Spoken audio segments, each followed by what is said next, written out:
हम कह रहे हैं 4 बजे उठकर हर विद्यार्थी किसी भी ग्रंथ का पाठ करे, अगर उसे कंठस्थ ना हो जाए तो हमें बताओ। विद्याध्ययन के लिए एक तपस्वी का जीवन व्यतीत करना पड़ता है।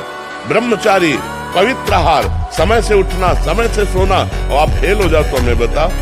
मासिक धर्म से पहले और कुछ दिनों बाद कुछ चेंजिंग आता है शरीर में, ऐसा तो कह रहे हैं कि काम की अनुभूति होती है महाराज जी, मतलब उसको फिर मेरे जीवन में कोई पुरुष नहीं है, फिर मैं इतना ज्यादा समस्या हो जाती है कि नींद खुलते ही फिर क्रिया हो जाती है, फिर मतलब ये उसका सिद्धांत भी है, यह है कि मासिक धर्म के 1 सप्ताह के बाद जब पवित्र होती है स्त्री तो उसको वेदना होती है, और सिद्धांत भी है।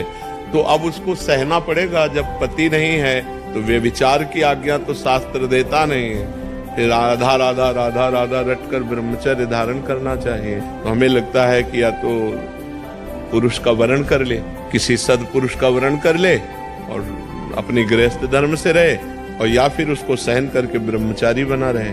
आपका बच्चा उद्देश्य क्या था इस प्रश्न का? अरे वैसे हालत कुछ ऐसे ही होती प्रेमी की कि कुछ बोल न पावे तो यही सही उत्तर है।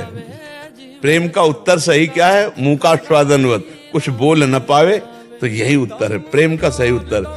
मैं तो अच्छे कर्म करती थी, फिर भी मेरा बेटा क्यों चला गया? ये नई खेती है अच्छे कर्म, पुरानी खेती जो आपने की उसका फल है।